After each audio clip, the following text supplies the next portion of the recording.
Stand by. There we go. The vote now is for median. How are we going to find the median on group data? How are we going to do it? Well, how did we do it before? Smallest to largest. We ordered smallest to largest. Is that Renee? Yeah, thank you. Perfect. Smallest to largest. Are we smallest to largest? Yeah. We kind of are, if you think about it. It's a little bit goofier because there are only 3 data points. But they occur a bunch of times. So there's 13 ones, those are the smallest. There's 14 fours, that's the next biggest. And then there are 5 sevens, the next biggest. Cool. A great discussion ensued in my first class today. They said, well, just take that bar, throw it off, that bar, throw it off, and pick the middle bar. Because that's the middle, right? And that actually, I think, works for you guys. You would actually get the correct number, but you won't get the correct number on average. Because that's what their graph looked like.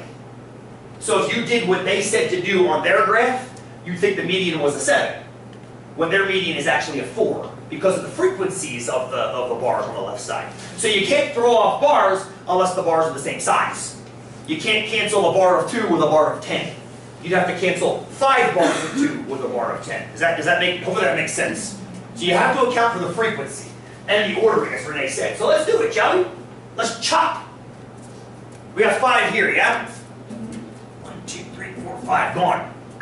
Who else has to go? First on The first 5 over here, yeah? 2, 3, 4, 5 are gone. All right, shall we keep going? Yeah. Yes, let's finish this bar off, shall we? 5 to 13 is 8 more, yeah? I think. So 1, 2, 3, 4, 5, 6, 7, 8. We got to take off 8, the next 8, which are now in this bar. So we'll make it visual. Go from the top, just to make it visual. Not that it means anything, but just visually go up like this. So 1, 2, 3, 4, 5, 6, 7, 8.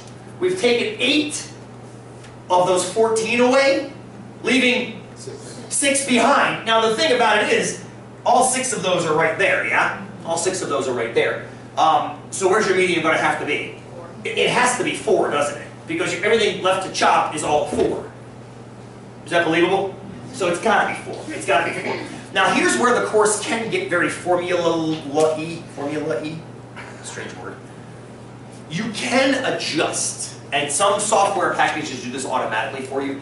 You see how, technically speaking, we chopped at the bottom of this bar? Some software packages will call the median a little bit below 4 because it's not exactly in the middle of the bar. They'll weight it for how far down you had to chop. I don't want you guys worrying about that. Just figure the bar out, get in the bar, we'll let software take care of the rest. It's actually a pretty slick way of doing it. It gives it like a weighted median, which is neat. It's also a pain in the butt because it becomes a very tedious arithmetic problem. So we're happy, we're in the middle bar for the final chops, which means our median is 4. And our median raw was 3. So we're off a little. To be expected. All right.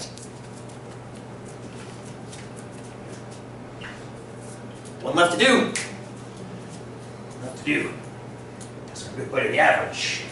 So put in the average. How are we going to do the average, do you think? Let me back this out. Back this out. We'll do it right there in that corner, I think. And then I'm going to answer, Serenity, your question. I have not forgotten your question. It was awesome. And I think